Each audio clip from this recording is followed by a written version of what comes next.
আচ্ছা, দেখা এবং শোনা দুটোই যাচ্ছে তো? Yes ma'am. হ্যাঁ ম্যাম। স্ক্রিনটা ছোট হয়ে রয়েছে। আপনি স্ক্রিনটাকে বড় করতে পারবেন, পিন করে নিয়ে তারপরে ওকে স্ক্রিন বড় করা যাবে। আচ্ছা, ঠিক আছে।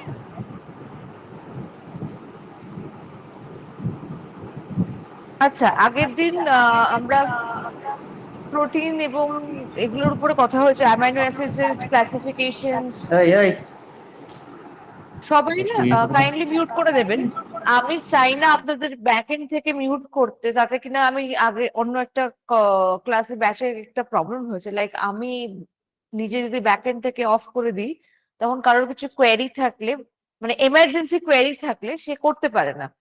এবং অবভিয়াসলি সামটাইমস এরকম হয় যে সবকিছু ক্লাসের শেষে করা যায় না। তো আমি বাই মাইসেলফ আমি চাই না যে আপনাদের ব্যাক এন্ড থেকে আহ, বন্ধ করে দিই মাইক্রোফোন, বাট আমার কাছে কিছু জায়গায় অপশন থাকে না, যেখানে আমি প্রচন্ড পরিমাণে যদি আমার মানে আওয়াজ আসছে, আমার কথা বলতে অসুবিধা হচ্ছে, সাউন্ডটা প্রবলেম করছে, তখন আমার কাছে কোনো অপশন থাকে না।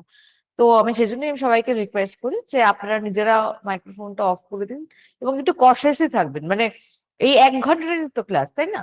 মানে একটু কশাসলি থাকলে, যে যেখানে যেভাবেই আপনার ক্লাস শুনছেন বা পড়ছেন, সে বাড়িতে বা বাইরে হোয়াট এভার, একটু কশাস থাকবে। আর অন অ্যান্ড অফটা মাইক্রোফোনটা একটু দেখিয়ে, ঠিক আছে?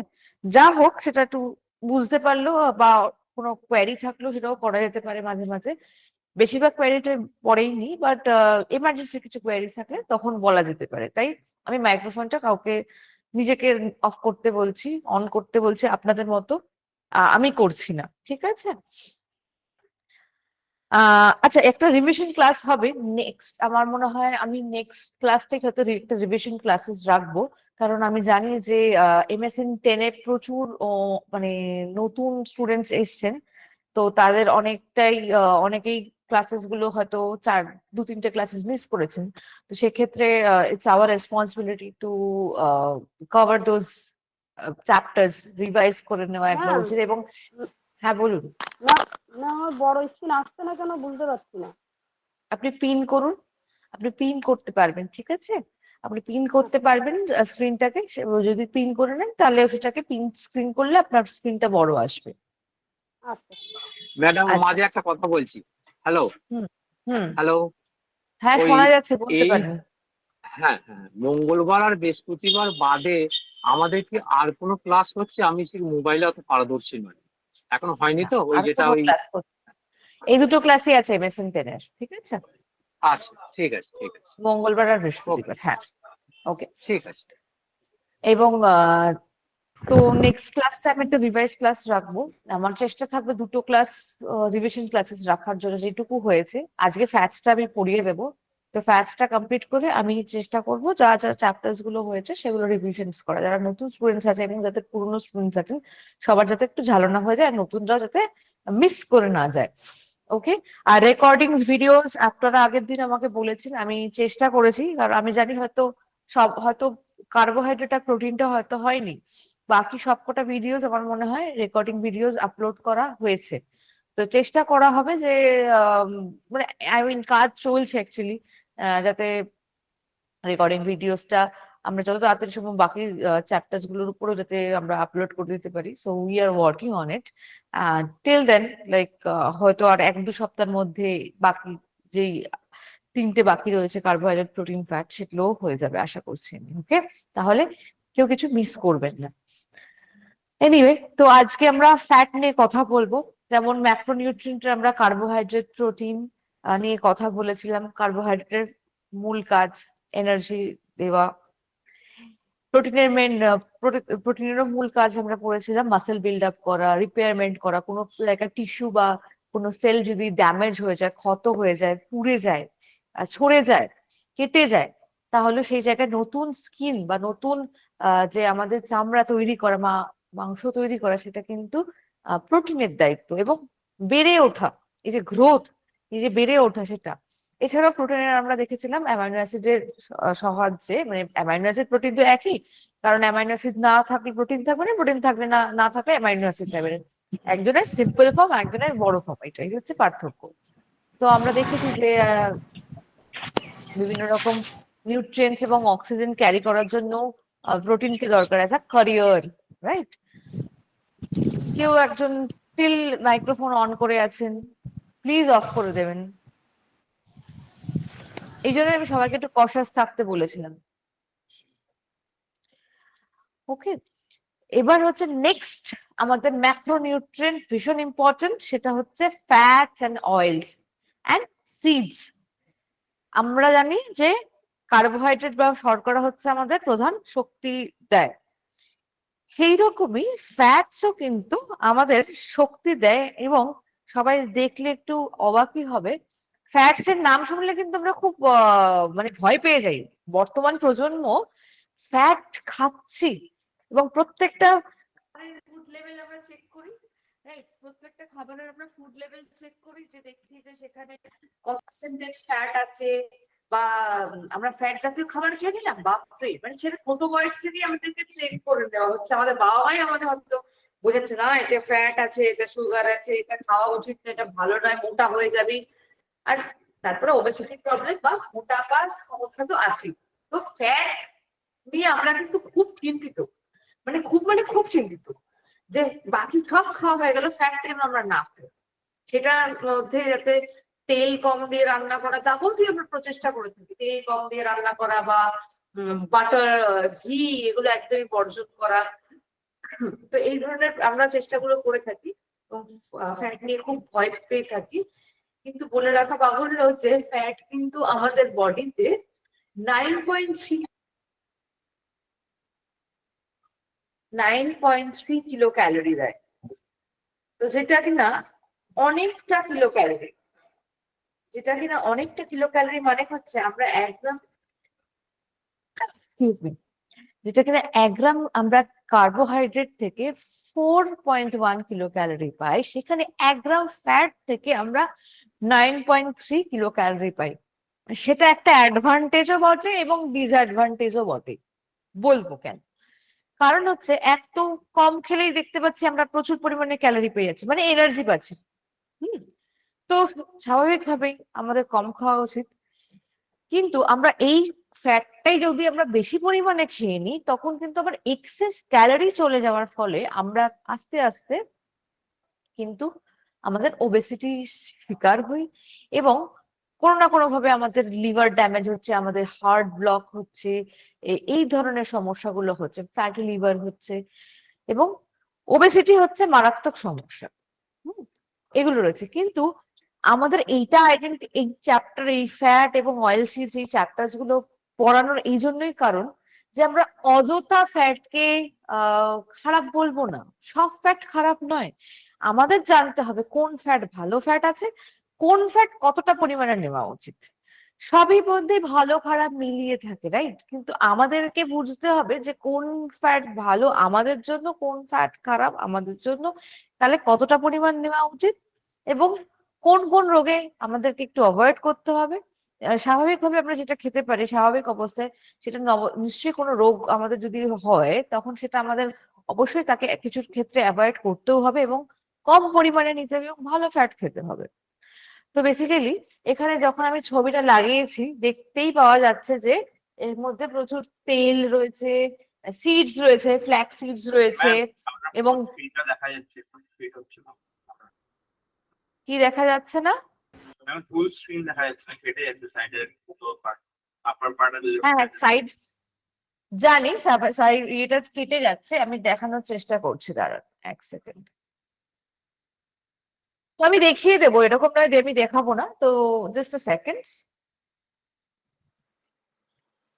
তো আমরা এখানে রেখেছি তেল, সিডস, ফ্ল্যাক্স সিডস, আমন্ডস, আখরোট, মানে কিছু নাটস, তেল এবং সিডস মানে হচ্ছে যেগুলো আমরা বলি বীজ, এগুলো রেখেছি। এবং কিছু ফলের মধ্যেও রয়েছে, যেমন অ্যাভোকাডো, স্পিনাচ মানে হচ্ছে বাদাম, আমাদের যে চিনে বাদাম, এগুলোর মধ্যেও কিন্তু ভালো ফ্যাটস রয়েছে। ওকে,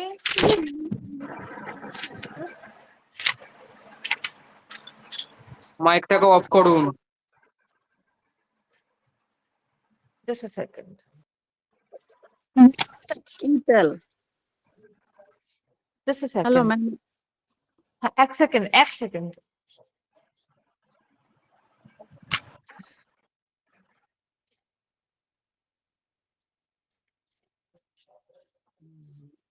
ওকে, আচ্ছা। তো ফ্যাটস, আমি আগেও Hello, বললাম যে ফ্যাটস, হ্যাঁ বলুন, শোনা যাচ্ছে। এটা কি আশা আমি করি মানে কোশ্চেন করলাম যে এটা কি তেল, মানে দুই ধরনের তেল দেখানো হয়েছে, এটা কি তেল, অয়েলটা কি? অয়েলটা যে কোনো নর্মাল অয়েল, যে কোনো অয়েলেই ফ্যাট আছে, সব অয়েলে ফ্যাট আছে। মানে কি এটা কোনো সয়াবিন না কিছু, মানে সব না, না, ধরনের তেল? সব ধরনের তেল, এটাতে কোনো আপনার স্পেসিফিক কোনো তেল নেই, মানে সয়াবিন তেল, রাইস ব্র্যান অয়েল, আপনি সূর্যমুখী মানে sunflower oil, any kind of oil, any kind of অয়েলে সেটাতে আপনার ফ্যাটস থাকবে। সেজন্য আমরা কোনো স্পেসিফিক অয়েল ইয়ে করিনি, আমরা সব রকম অয়েলকে দেখিয়েছি, ঠিক আছে? আচ্ছা, তো আচ্ছা। ফ্যাটস কে আমি যেটা বললাম যে ফ্যাটস, আমরা 1 গ্রাম ফ্যাটস খেলে, সেটা তেল খাই, ঘি খাই, মার্জারিন খাই, তো সব রকম ফ্যাটস, এবং শুধু প্ল্যান্ট ফ্যাটস কেন, আমি যদি বলি অ্যানিমাল ফ্যাটস, কারণ আমরা জানি যে কিছু অ্যানিমাল ফ্যাটসও আছে যেটা হিডেন ফর্মে রয়েছে, মানে লুকিয়ে রয়েছে। এগুলো তেল, ঘি, মাখন, মার্জারিন, বনস্পতি, এগুলো তো আমরা চোখে দেখতে পাচ্ছি, রাইট? নয় কিছু ফ্যাটস লিকুইড ফর্মে রয়েছে রুম, মানে নর্মাল রুম টেম্পারেচারে, কিছু ফ্যাটস হয়তো সেমি লিকুইড ফর্মে রয়েছে, রাইট? যেমন লিকুইড ফর্মে বা তরল অবস্থায় কি রয়েছে নর্মাল টেম্পারেচারে, যেটা হচ্ছে আমাদের তেল, যে কোনো রকম তেল। আবার ঘি বা বাটারকে দেখি, সেটা কিন্তু লিকুইড ফর্মে নেই, সেমি লিকুইড ফর্মে রয়েছে, ঠিক আছে? সেমি লিকুইড ফর্মে রয়েছে। তো তারাও কিন্তু অবশ্যই ফ্যাটের আন্ডারে পড়বে। এবং সে যাই খাই না কেন আমরা, তাতে কিন্তু 1 গ্রাম তেল বা ফ্যাট, সেগুলো খেলেই কিন্তু 9.3 কিলো ক্যালোরি পাবো। তাই কোনো স্পেসিফিক অয়েল নেই যেটার জন্য 9.3 কিলো ক্যালোরি, মানে শুধু এরকম নয় ব্যাপারটা যে আমি সানফ্লাওয়ার অয়েল যদি খাই তাতে শুধু 9.3 কিলো ক্যালোরি পাচ্ছি, বাকি অলিভ অয়েল খেলে 9.3 কিলো ক্যালোরি পাচ্ছি না, একদমই নয়। সমস্ত অয়েল, ফ্যাট, ঘি, মার্জারিন, বনস্পতি, সবকিছুতে কিন্তু আমরা 1 গ্রাম খেলেই 9.3 কিলো ক্যালোরি পাবো। আর যেটা বলছিলাম যে হিডেন ফ্যাটস, হিডেন ফ্যাটস হচ্ছে যেমন হচ্ছে এই যে মিট, মানে মাংস যে খাই তার মধ্যে চর্বি থাকে। এই যে আমরা খুব পছন্দ করি মাটন, যদি বলি মাটন, এখানে বিফ, পোর্ক, যাই খাই না কেন আমরা, সেখানেও কিন্তু প্রচুর পরিমাণে হিডেন ফ্যাটস রয়েছে। এই ফ্যাটস গুলো আমরা দেখতে পাই না, কিছু ক্ষেত্রে আমরা দেখতে পাই যে চর্বি আছে মাংসে, রাইট? সেই চর্বি বা রেওয়াজটাই হচ্ছে আমাদের সেই প্রাণীজ ফ্যাট, অ্যানিমাল ফ্যাট যেটা, সেটা রয়েছে।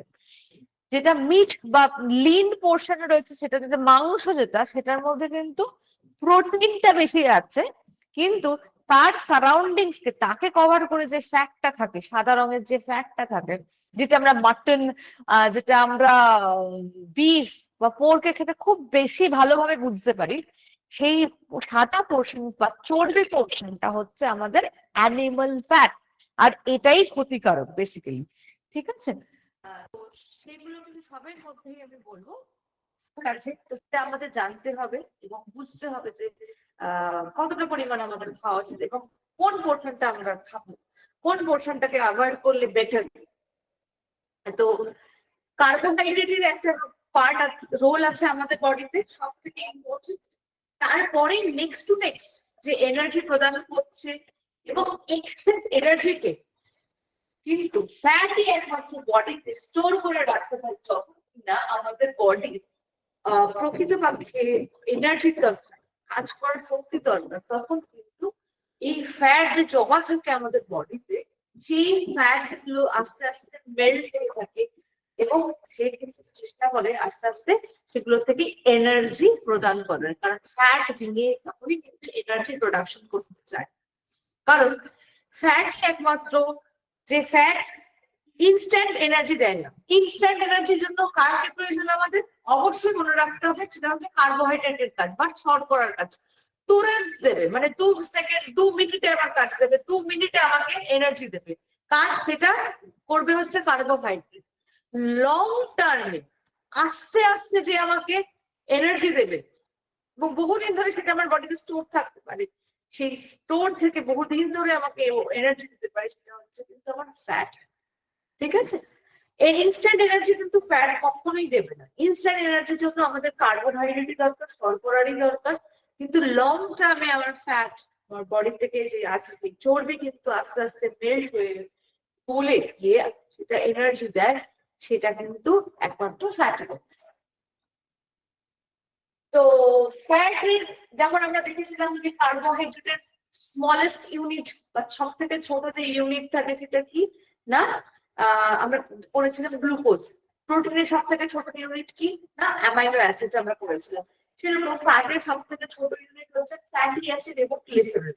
মানে 1 গ্রাম ফ্যাট ভাঙলে আমরা যে এনার্জি পাবো, বা 1 গ্রাম আমি যদি ফ্যাট খাই, সেটা আমি ঘি খাই, মাখন খাই, চর্বি খাই, মানে যদি মাটন খাই, যাই খাই, তাতে কিন্তু আলটিমেটলি যে খাবারটা খেলাম আলটিমেটলি আমার বডিতে কিন্তু গিয়ে বিভিন্ন এনজাইমের মাধ্যমে, উৎসেচকের মাধ্যমে সেটা আস্তে আস্তে ভেঙে গিয়ে আমার স্মল ইন্টেস্টাইনে আলটিমেটলি কি তৈরি করবে, আলটিমেটলি ও ফ্যাটি অ্যাসিড আর গ্লিসারিন তৈরি করবে। তবে গিয়ে ইন্টেস্টাইন ওই ফ্যাটি অ্যাসিড গ্লিসারলকে শরীরের বিভিন্ন অঙ্গে রক্তের মাধ্যমে পৌঁছে দিতে পারবে।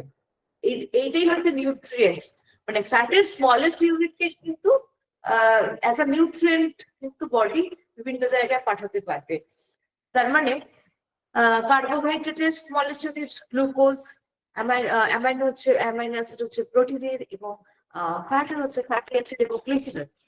তো ফ্যাটি অ্যাসিড এবং গ্লিসারল ছাড়া কিন্তু বডি, সে আমি অ্যানিমাল ফ্যাট খাই, সে আমি মানে আমি নর্মাল বাদাম খাই, চিনে বাদাম খাই, সে কিন্তু বুঝবে না। সে কিন্তু আলটিমেটলি বুঝবে ফ্যাটি অ্যাসিড এসছে বা গ্লিসারল কি এসছে, তাহলেই তাকে আমি নিয়ে যেতে পারবো। আর না হলে কিন্তু আমি নিয়ে যেতে পারবো না, তাকে কিন্তু কোনো আমি ক্যারি করে নিয়ে যেতে পারবো না। তাকে আবার সেই অভিচক্রে ফেলে দিল যে আবার সেকে আবার হয়তো তাকে পাঠিয়ে দেবে এই রিসাইকেল করার জন্য। আবার তাকে হয়তো আচ্ছা, ইয়ে কি ভয়েস কি ইকো হচ্ছে? হ্যাঁ ম্যাডাম। শোনা যাচ্ছে না? হ্যাঁ হ্যাঁ এবার ঠিক আছে? হ্যাঁ ঠিক আছে।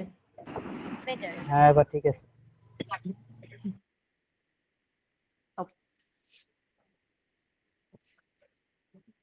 আর এই লিপিড মানে ফ্যাট, আমি আগেও বলছিলাম যে ফ্যাট কেন ইম্পর্টেন্ট। এই ফ্যাটি অ্যাসিড গ্লিসারল তো বডি এছাড়া তো চিনতেই পারবে না, বুঝতেও পারবে না।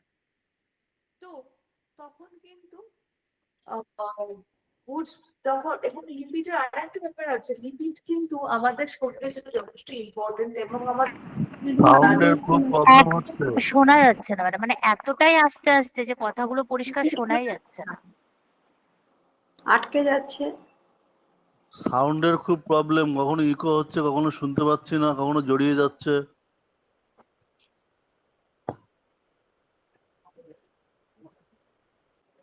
স্ক্রিনটাও তাই হচ্ছে। স্ক্রিনটা আপনি বড় করতে পারবেন না, আপনি পিন করুন স্ক্রিনটাতে, আপনি তারপরে বড় করতে পারবেন। দেখুন নেটওয়ার্কের ইস্যুস নয়, আমাদের ফুল ওয়াইফাইও আছে। এবার সেক্ষেত্রে অনেক সময় কি হয়, অনলাইনে করলে না এগুলো একটু আটকে যায় মাঝে মাঝে। তো আপনি যে জায়গাগুলো আপনাদের মনে হচ্ছে কোল্যাপস করছে সেই জায়গাগুলো আমি একবার রিপিট করে দিতে পারি, সেটা অসুবিধে নয়, ঠিক আছে? আমি চেষ্টা করছি যতটা ক্লিয়ারলি বা প্রোনাউন্সলি ইয়ে করার, কারণ ওয়াইফাই মাঝে মাঝে এখানে স্লো হয়ে যায় বা কম হয়, বাট ফুল ফেজেড ওয়াইফাই আছে, ঠিক আছে? তো লিপিড বেসিক্যালি আমাদের ব্রেইন ডেভেলপমেন্ট এবং নার্ভাস সিস্টেম ডেভেলপমেন্টের জন্য ভীষণ ইম্পর্টেন্ট।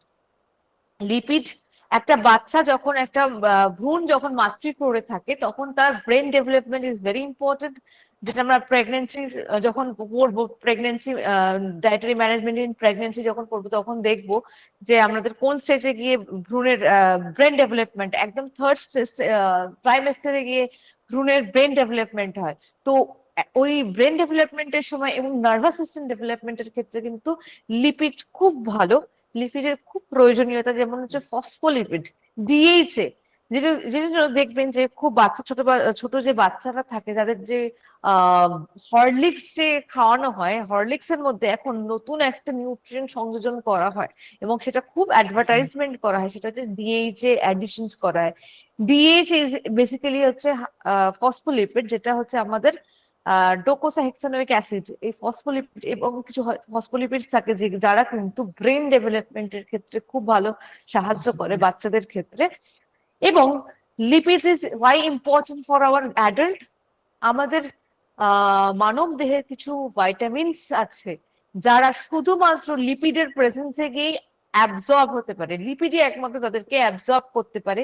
তাই লিপিড দরকার, লিপিড বা ফ্যাট অবশ্যই দরকার, কারণ ওই ভিটামিনস গুলো যদি আমাদের বডিতে না অ্যাবজর্ব হয় তাহলে সেই ভিটামিন এ, জি, ই কে কিন্তু ডেফিসিয়েন্সি আমাদের হিউম্যান বডিতে দেখা যাবে, যেটা কিন্তু আমাদের বিভিন্ন রোগের সমস্যার কারণ হয়ে যাবে। যেমন আমরা জানি ভিটামিন এ যদি আমাদের শরীরে কমে যায়, আমাদের চোখে যদি কমে যায়, আমাদের স্কিন খারাপ হয়ে যায়। ওকে, যেমন ভিটামিন ডি যদি কম হয়ে যায় তাহলে সানলাইটের থেকে আমাদের ভিটামিন ডি আমরা মোটামুটি পাই।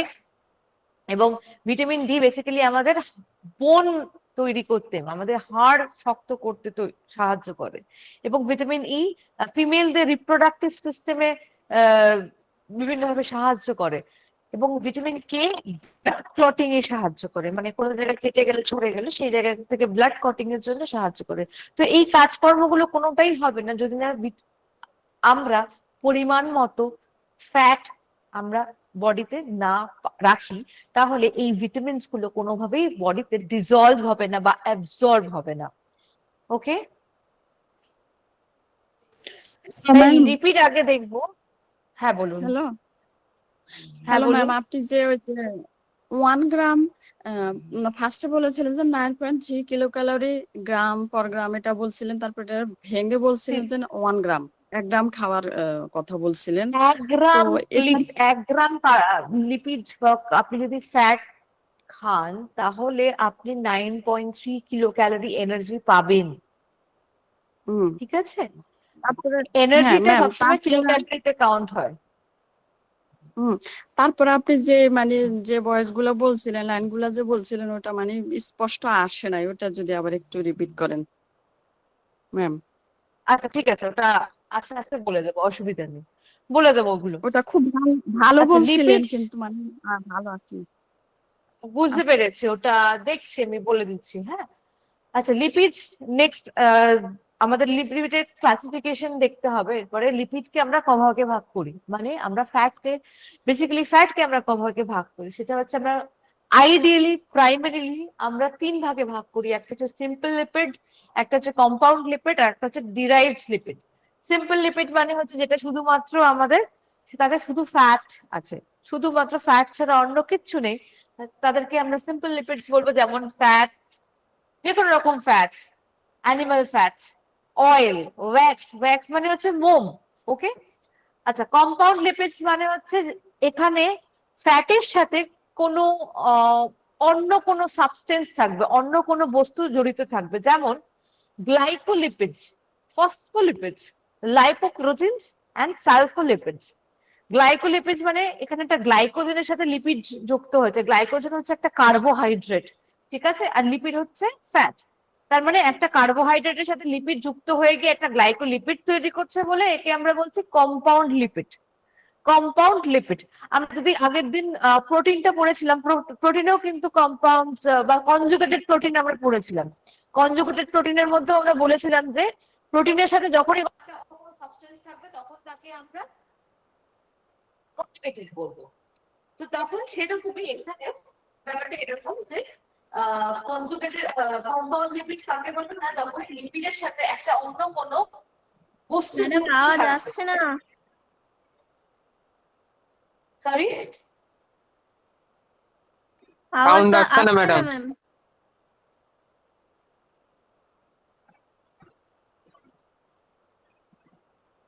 খুব আস্তে আসছে।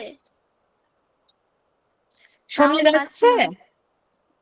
শোনা যাচ্ছে? হ্যাঁ, হ্যাঁ শোনা ম্যাম যাচ্ছে। আসছে।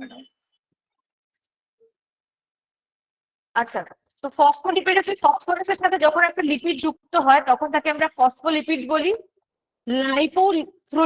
লিপোপ্রোটিনস আমরা লিপোপ্রোটিনস কোথায় পাই? আমরা আগের দিনও পড়েছিলাম, যখন আমরা কনজুগেটেড প্রোটিন পড়েছিলাম তখন আমরা দেখেছিলাম লিপোপ্রোটিনস মানে একটা লিপিড থাকবে তার সাথে একটা প্রোটিন থাকবে, তখন তাকে আমরা বলবো হচ্ছে লাইপোপ্রোটিনস।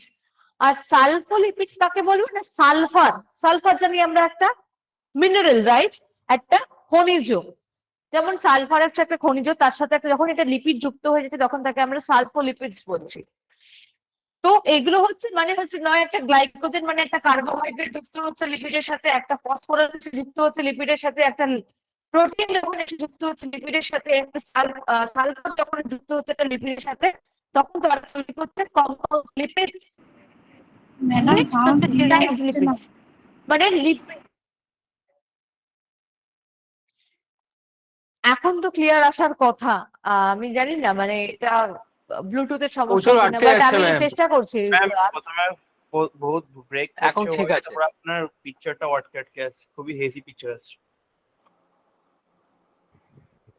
নেটওয়ার্কের প্রবলেম হচ্ছে ম্যাম। ওয়াইফাই ওয়ায়ার্ড কোনো হেডফোন ইউজ করেন প্রবলেমটা কমতে পারে। আমার মনে হচ্ছে ওই ব্লুটুথের কানেকশনটাই প্রবলেম হচ্ছে। আপনি যখন ঘুরে বোর্ডে দেখানোর আচ্ছা। চেষ্টা করছেন তখন সাউন্ডটা কমে যাচ্ছে। ওকে ওকে ওকে, ঠিক আছে, আমি নেক্সট দিন চেষ্টা করব। I will keep it mind. ঠিক আছে, আজকের দিনটা ক্লাস করিয়ে নিই, তারপরে আমি দেখছি। আচ্ছা, ডিরাইভড মানে হচ্ছে ডিরাইভড লিপিড মানে হচ্ছে লিপিডকে ভেঙে আমরা যেটা পাচ্ছি, যেটা হচ্ছে ফ্যাটি অ্যাসিডস আর গ্লিসারিন। আমি আগেও বললাম যে স্মলেস্ট ইউনিট পাবো, তাকে আমরা ডিরাইভড লিপিডস বলছি। তো 3 রকমের প্রাইমারি ভাবে আমরা প্রাথমিকভাবে লিপিডস কে ভাঙছি, সেটা হচ্ছে সিম্পল লিপিডস, 2 নম্বর হচ্ছে কম্পাউন্ড লিপিডস, আর 3 নম্বর হচ্ছে ডিরাইভড লিপিডস। তো সিম্পল লিপিডস এর মধ্যে শুধুমাত্র আমরা ফ্যাট পাবো, তাকে আমরা সিম্পল লিপিডস এর মধ্যে রাখছি, যেমন হচ্ছে ফ্যাট, ওয়্যাক্স মানে মোম, এবং বিভিন্ন অয়েলস। নেক্সট কম্পাউন্ড লিপিডস, যখনই সেটা ফ্যাটের সাথে কোনো রকম প্রোটিন বা আমরা যখন কোনো সালফার, কোনো ফসফরাস এগুলো যখন যুক্ত হচ্ছে তখন তাকে আমরা কম্পাউন্ড লিপিডস বলছি। আর যখন আমরা লিপিড থেকে ভেঙে ডিরাইভড লিপিডস মানে হচ্ছে ফ্যাটি অ্যাসিডস এবং গ্লিসারল পাবো, তাকে আমরা ডিরাইভড লিপিডস বলবো।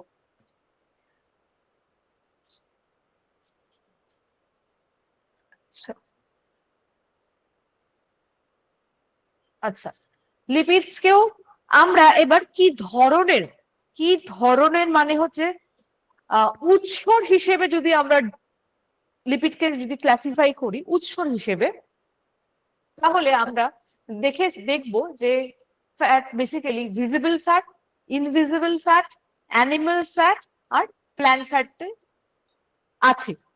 কিছু প্ল্যান্ট ফ্যাটস আছে, প্ল্যান্ট ফ্যাটস মানে হচ্ছে যেমন নাটস, সিডস, এগুলো কিন্তু plant fats, right? Animal fats আমি আগেও বললাম, অ্যানিমাল ফ্যাটস মানে হচ্ছে যেগুলো লুকিয়ে থাকে। ধরুন অ্যানিমাল যে আমরা মিটস খাই বা ফিশ খাই, সেক্ষেত্রেও কিছু ফ্যাটস লুকিয়ে থাকে, তাদেরকে আমরা অ্যানিমাল ফ্যাটস বলবো। যেমন এগস এর মধ্যেও কিন্তু অ্যানিমাল ফ্যাটস, ঠিক আছে? তো ইনভিজিবল আর ভিজিবল যদি আমি বলি, ইনভিজিবল হচ্ছে যেটা বললাম যে আমরা যে চর্বি, মাংসের মধ্যে যে চর্বি থাকে, রাইট, সেগুলো আছে। বা ধরে নিই ইনভিজিবল ফ্যাটস এর মধ্যে যদি আমরা একটা পেস্ট্রি খেলাম, আমরা যদি একটা পেস্ট্রি খাই, পেস্ট্রির মধ্যেও কিন্তু ফ্যাটস রয়েছে, কারণ পেস্ট্রিটা কিন্তু ফ্যাটস ছাড়া নয়, এর মধ্যে অয়েল আছে, এর মধ্যে অবভিয়াসলি টেক্সচারটাকে ময়েশ্চার করার জন্য, ময়েশ্চারটাকে লক করার জন্য, টেক্সচারটাকে স্মুথ করার জন্য কিছু না কিছু ফ্যাটস অবভিয়াসলি অ্যাড করা হয়েছে। তার মধ্যে হতে পারে ডালডা দেওয়া হচ্ছে, তার মধ্যে হতে পারে বনস্পতি বা বাটার, কিছু না কিছু আমরা অ্যাড করেছি ওর মধ্যে, ঠিক আছে? না হলে এই স্মুথ ক্রিমি টেক্সচারটা আসবে না পেস্ট্রির মধ্যে। তো that's one invisible fat as well. আর ভিজিবল ফ্যাট কি? ভিজিবল ফ্যাট আমরা যেটা চোখেই দেখতে পাচ্ছি, যেমন ঘি, যেমন অয়েল, এগুলো হচ্ছে সব আমাদের ভিজিবল ফ্যাট, যেটা আমরা চোখে খালি চোখে দেখতে পাচ্ছি।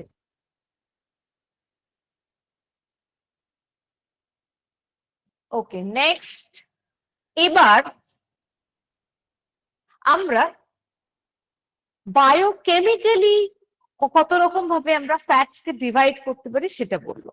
বায়োকেমিক্যালি আমরা ফ্যাটস কে মোটামুটি দেখা গেছে এই 6 রকম ভাগে ভাগ করেছি।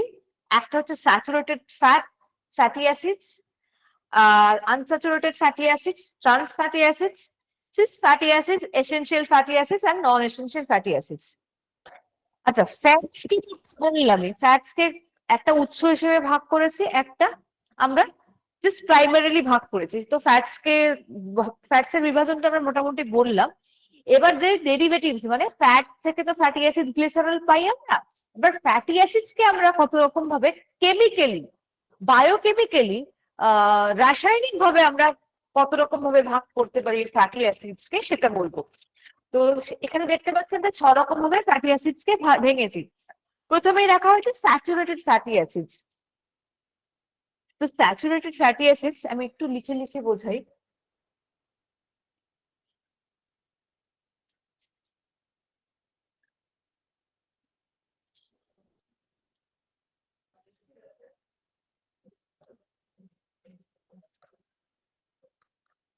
ফ্যাটি অ্যাসিডস, আমরা জানি ফ্যাটি অ্যাসিডস হচ্ছে ফ্যাটের থেকে সিম্পল ফর্ম করে আমরা ফ্যাটি অ্যাসিড পেলাম।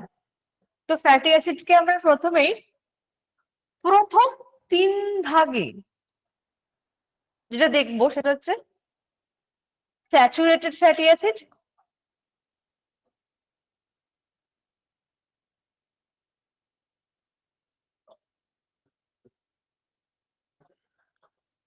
unsaturated fatty acid,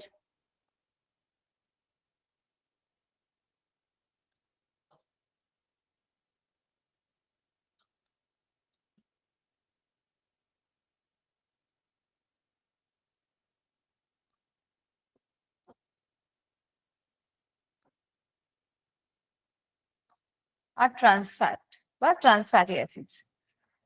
saturated fatty acids আমরা কোথায় পাবো? আমরা বেশিরভাগ অ্যানিমাল সোর্সে পাবো। অ্যানিমাল সোর্স মানে এই যে বললাম মিট, এগস, এগুলোর মধ্যে পাবো স্যাচুরেটেড ফ্যাটি অ্যাসিডসটা। বেসিক্যালি মিটের মধ্যে পাওয়া যায়, অ্যানিমাল মিটস। মিটের মধ্যে বেশিরভাগ ক্ষেত্রে আমরা এই স্যাচুরেটেড ফ্যাটি অ্যাসিডসটা পাবো। আনস্যাচুরেটেড ফ্যাটি অ্যাসিডস পাবো আমরা বিভিন্ন প্ল্যান্ট অয়েলস, যেমন আমরা কর্ন অয়েল, তারপর হচ্ছে আমরা বিভিন্ন এছাড়া আমরা কর্ন অয়েল পাবো, তারপর হচ্ছে অ্যাভোকাডো,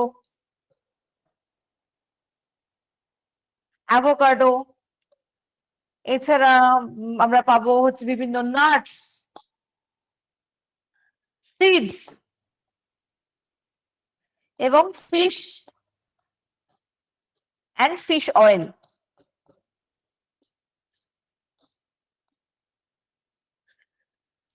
আর ট্রান্স ফ্যাটটা হচ্ছে বেসিক্যালি যে কোনো ফাস্ট ফুড, যেমন কুকিজ, পেস্ট্রি,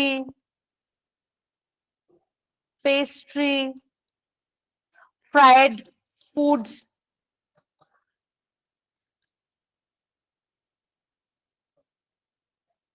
এগুলো হচ্ছে আমরা পাবো। তার মানে আমরা যদি একটু দেখি কেমিক্যালি কি কেন বলেছিলেন, রাসায়নিক ভাবে কেন এই সেগ্রিগেশন বা বিভাজনটা, ব্যাপারটা হচ্ছে এই স্যাচুরেটেড আর আনস্যাচুরেটেডটা হচ্ছে স্যাচুরেটেড ফ্যাটি অ্যাসিড আমরা তাকেই বলবো যখন এই ফ্যাটি অ্যাসিড গুলোর মধ্যে ফ্যাটি অ্যাসিডের চেইন গুলোর মধ্যে কোন রকম সিঙ্গেল বন্ড যখন দেখা যাবে না, তখন তাকে আমরা স্যাচুরেটেড ফ্যাটি অ্যাসিডস বলবো। নো সিঙ্গেল বন্ডস, কোন সিঙ্গেল বন্ডস যখন থাকবে না,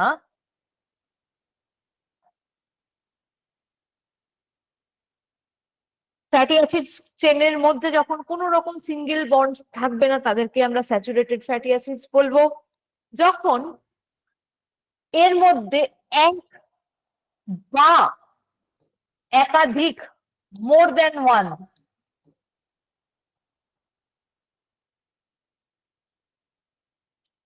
ডাবল বন্ড পাবো।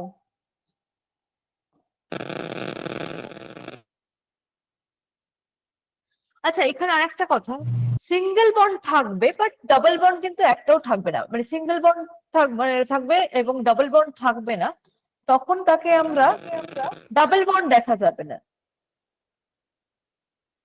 ডাবল বন্ড দেখা যাবে না, কোন রকম ডাবল বন্ড যখন দেখা যাবে না তখন তাকে একটা স্যাচুরেটেড ফ্যাটি অ্যাসিডস বলবো। আর যখন এক বা একাধিক আমরা ডাবল বন্ড দেখতে পাবো ফ্যাটি অ্যাসিড চেনের মধ্যে, তখন তাকে আমরা আনস্যাচুরেটেড ফ্যাটি অ্যাসিডস বলবো। আর এই আনস্যাচুরেটেড ফ্যাটি অ্যাসিড কে উপর দিয়ে যখন হাইড্রোজেনেশন,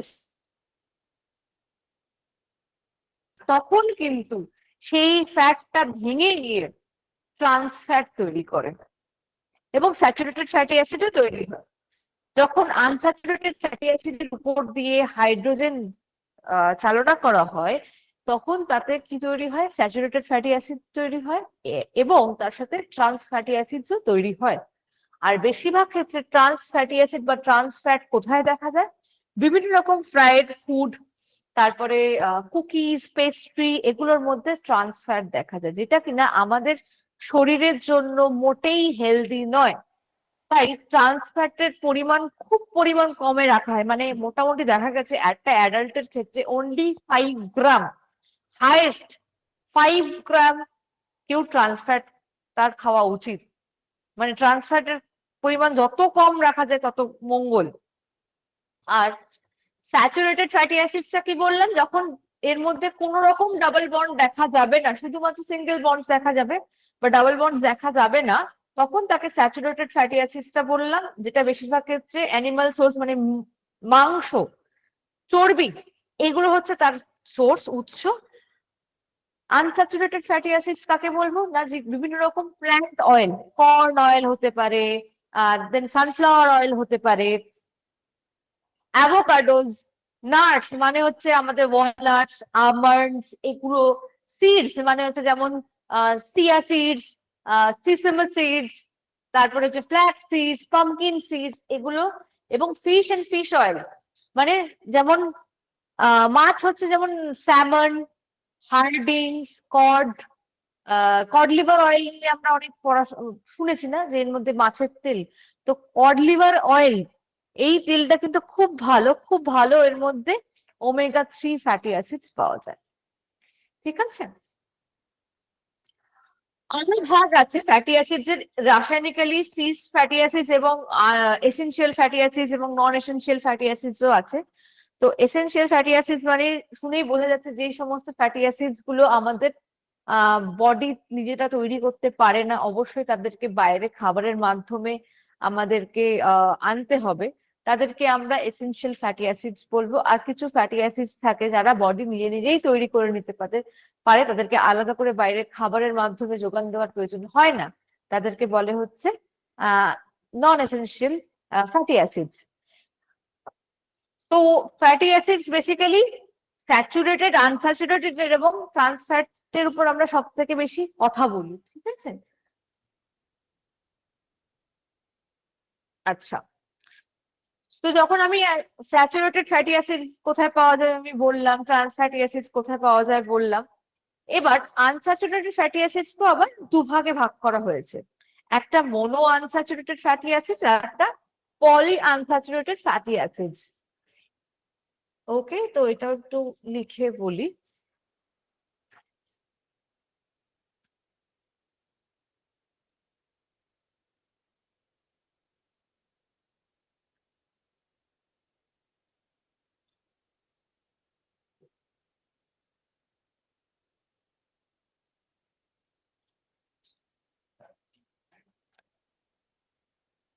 তাহলে স্যাচুরেটেড বোঝা গেল। তো স্যাচুরেটেড মানে হচ্ছে যেখানে কোনো ফ্যাটি অ্যাসিড মানে হচ্ছে no double bonds, fatty acid চেনের মধ্যে কোনো ডাবল বন্ডস থাকবে না, একটাও থাকবে না। এবার হচ্ছে আনস্যাচুরেটেড ফ্যাটি অ্যাসিডস।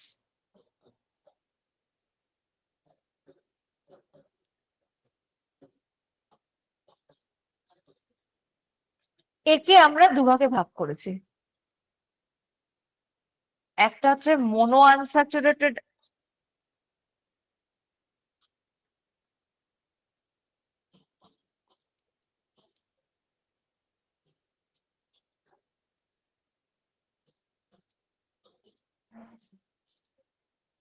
আর একটা হচ্ছে পলি আনস্যাচুরেটেড ফ্যাটি অ্যাসিড।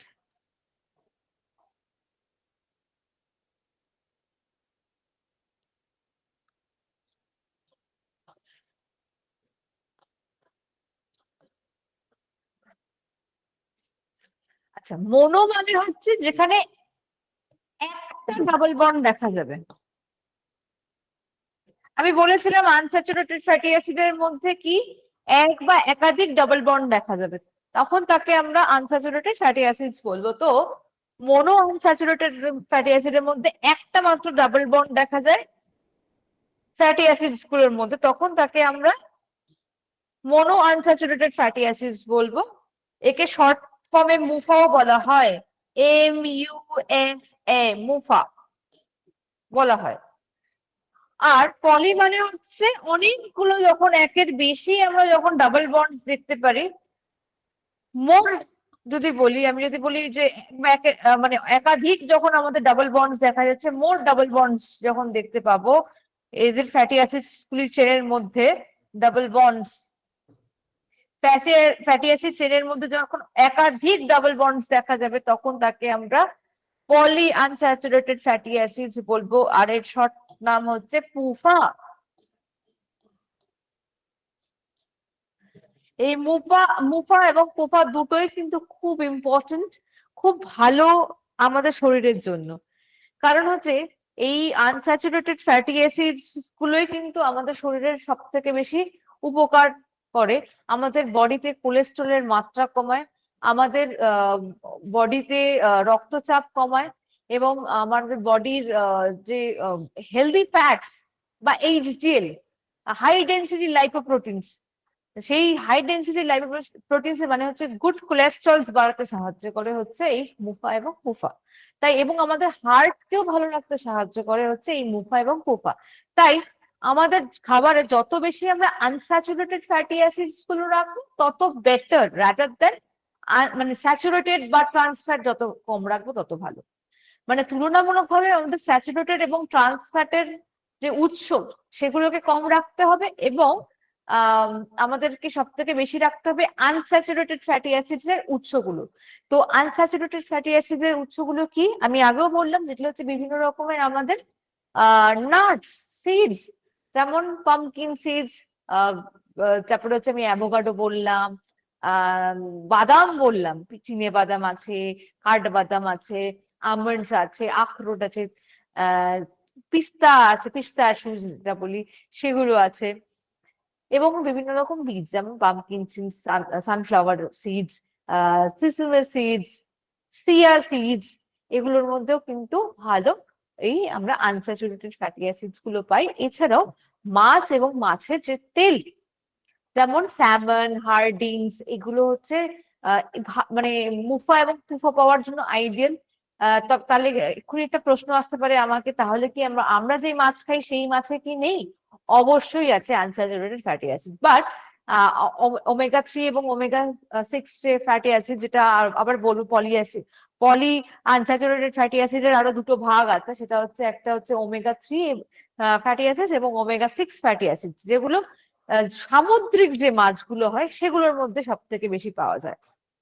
আমরা যে মাছগুলো খাই লিটারেলি পোনা মাছ বা কাতলা মাছ, সেগুলো সামুদ্রিক মাছ নয়, ঠিক আছে? তো সামুদ্রিক মাছের মধ্যে কিন্তু এই ওমেগা 3 এবং ওমেগা 6 ফ্যাটি অ্যাসিডস গুলো বেশি পাওয়া যায়, মানে পলি আনস্যাচুরেটেড ফ্যাটি অ্যাসিডস গুলো বেশি পাওয়া যায়, যেগুলো কিন্তু আমাদের চোখের জন্য খুব ভালো, আমাদের স্কিনের জন্য খুব ভালো, আমাদের ব্রেন ডেভেলপমেন্টের জন্য খুব ভালো, আমাদের নার্ভাস সিস্টেমকেও ভালো রাখতে সাহায্য করে। এবং কিছু অবভিয়াসলি বললাম যে এর মধ্যে ফাইবারসও আছে, এর মধ্যে ফাইবারসও আছে, যেমন সিডস গুলোর মধ্যে, নাটস গুলোর মধ্যে কিছু ফাইবারসও আছে, যারা কিন্তু ওভারঅল আমাদের ব্লাড প্রেশারকে এবং আমাদের হার্ট ডিজিজকে বেটার রাখতে সাহায্য করে।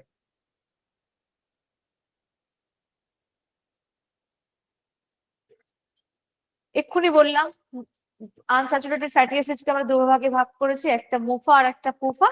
এবং পুফাকে মানে পলি আনস্যাচুরেটেড ফ্যাটি অ্যাসিডস কে আবার দুভাগে ভাগ করা হয়, একটা হচ্ছে ওমেগা 3 ফ্যাটি অ্যাসিডস এবং ওমেগা 6 ফ্যাটি অ্যাসিডস। তো ওমেগা 6 ফ্যাটি অ্যাসিডসটা আমরা তাও পেয়ে যাই মোটামুটি রোজকার খাবারে, আমাদের পেয়ে যাওয়া হয়। যেমন আমরা যেরকম বললাম যে কিছু উদ্ভিজ তেল, কর্ন অয়েল বা সানফ্লাওয়ার অয়েল, এগুলো তো আমরা রান্নায় ইউজ করি, রাইট? সেক্ষেত্রে আমরা পেয়ে যাই। বা আমরা যে নাটস খাই, মানে যে আমরা বাদাম খাই, সেই বাদামের মধ্যেও আছে। কিন্তু অপেক্ষাকৃতভাবে আমরা কম খাই হচ্ছে এই ওমেগা-3 ফ্যাটি অ্যাসিড, যেটা কিনা আহ এই উদ্ভিজ্জ মানে এই সামুদ্রিক মাছগুলোতে বেশি পাওয়া যায়, যেমন হচ্ছে সার্ডিনস, কড, স্যামন। এগুলো আমাদের ফুড মেনুতে তো থাকে না খুব বেশি এই ধরনের। তো এগুলোর জন্য অনেক সময় আমাদের সাপ্লিমেন্টস নিতে হয়। এদেরও আবার সাপ্লিমেন্টস এখন আমাদের পাওয়া যায়, ওমেগা-3 ফ্যাটি অ্যাসিডের সাপ্লিমেন্টস। তো কারো যদি সেই জায়গায় খুব রিকোয়ারমেন্ট থাকে, অবভিয়াসলি সেটা ডক্টর কনসালটেশন এবং তার যদি কোন রকম তার ডেফিসিয়েন্সি দেখা যায়, তখন সেক্ষেত্রে তাকে সাপ্লিমেন্টসও দিতে হয়, এবং সেক্ষেত্রে তাকে সেই এনরিচড মাছ এবং মাছের তেল খাওয়ার তাকে অ্যাডভাইসও দেওয়া হয়। তো সোর্সেস আমি অলরেডি বলে ফেলেছি। ওমেগা-3 ফ্যাটি অ্যাসিডস যেমন বললাম, ফ্ল্যাক্স সিডস, পামকিন সিডস, এগুলো আছে। এবং কিছু নাটস আছে, 6 এর ক্ষেত্রে নাটস, সানফ্লাওয়ার অয়েল, এগুলো আছে। গ্রেইনস, লেগুমস এ পাওয়া যায়। এবং আমি যেটা বললাম 3 to 5% আমরা টোটাল ক্যালোরি আমাদের ওমেগা-6 ফ্যাটি অ্যাসিডস থেকে আসা উচিত। মানে ফ্যাট যে খাচ্ছি সেখানকার মধ্যে থেকে 3 থেকে 5% আমাদের ওমেগা-6 ফ্যাটি অ্যাসিডস খাওয়া উচিত, এবং 1 to 5% আমরা ওমেগা-3 ফ্যাটি অ্যাসিডস থেকে আমাদের নেওয়া উচিত। এবার আমরা কাজ নিয়ে কথা বলবো। ফ্যাটের কাজ নিয়ে কি কথা বললাম, আগেও একটু আলোচনা আমি করে রেখেছি হালকা। যেমন ফ্যাট কে ভাঙলে, 1 গ্রাম ফ্যাট থেকে ভাঙলে 9.3 কিলো ক্যালোরি আমরা পেয়ে থাকি। তো আমরা জানি আমাদের শরীরের স্কিনের একটা উপরে একটা লেয়ার থাকে, রাইট? যেটা হচ্ছে অ্যাডিপোজ সেল লেয়ার। তো যেটা কিনা অ্যাডিপোজ সেল হচ্ছে আমাদের বডিতে 80% লিপিডকে গ্লোবিউল ট্রাইগ্লিসারাইড ফর্মে সঞ্চয় করে রাখতে পারে।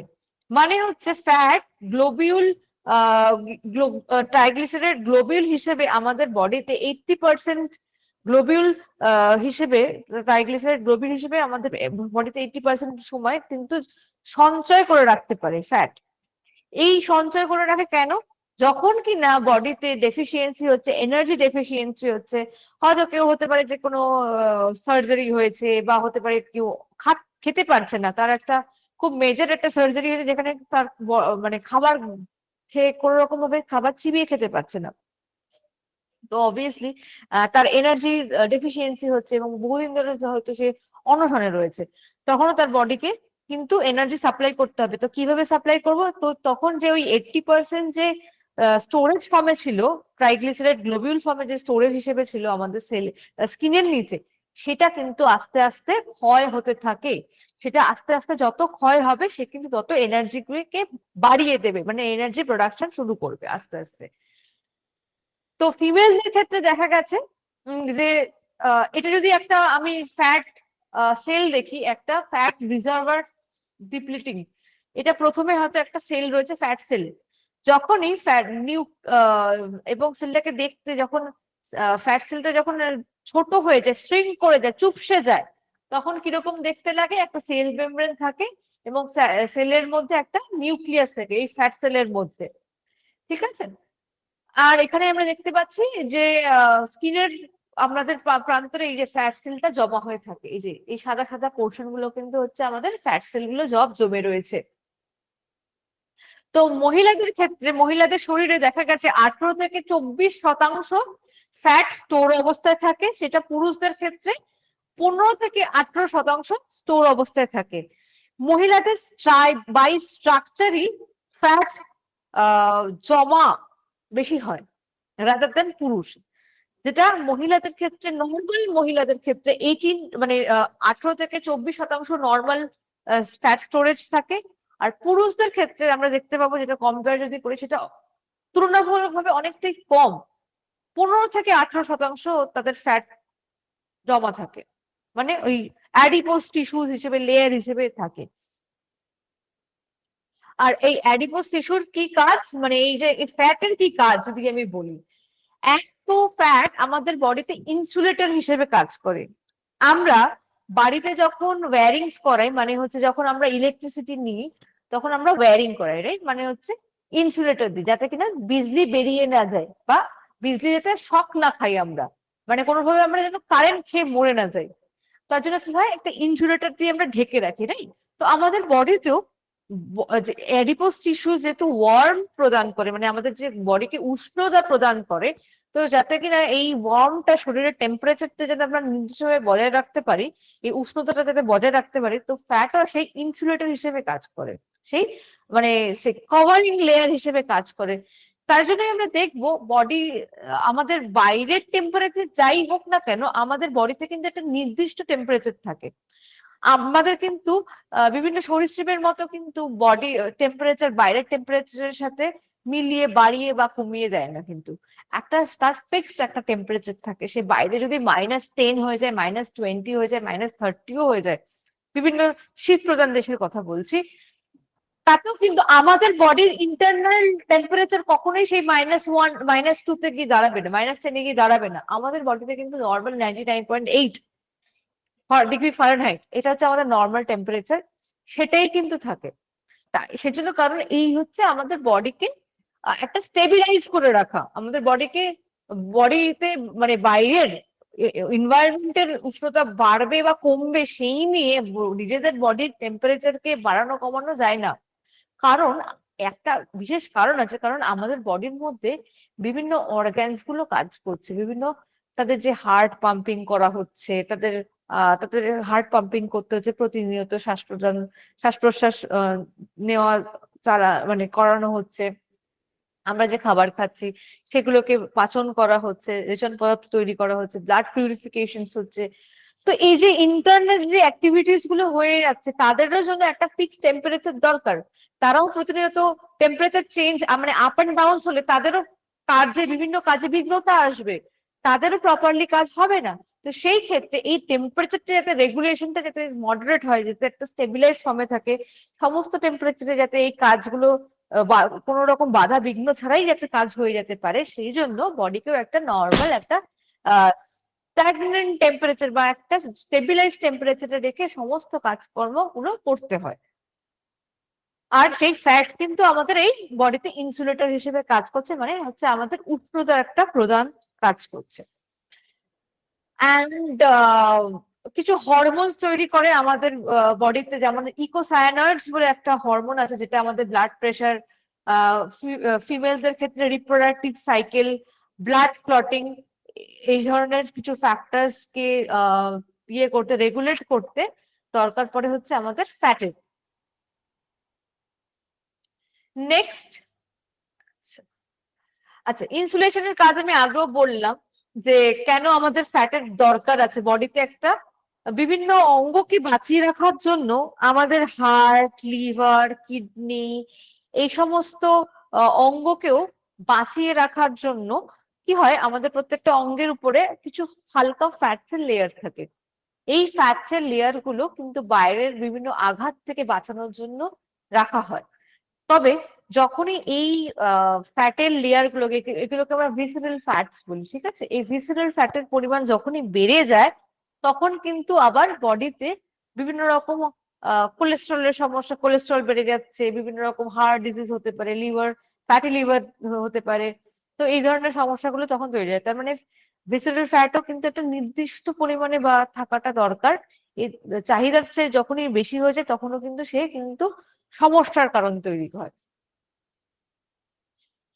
এবং যেটা আমি আগেও বললাম, কিছু ডায়েটারি ফ্যাটস যেমন ভিটামিন এ, ডি, ই, কে, এগুলো হচ্ছে ফ্যাট সলিউবল ভিটামিনস।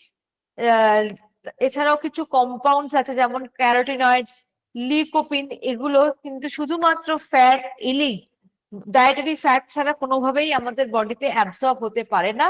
তাই এদেরকে অবশ্যই আমাদের খাবারের মধ্যে, দৈনন্দিন খাবারের মধ্যে ফ্যাট রাখতেই হবে।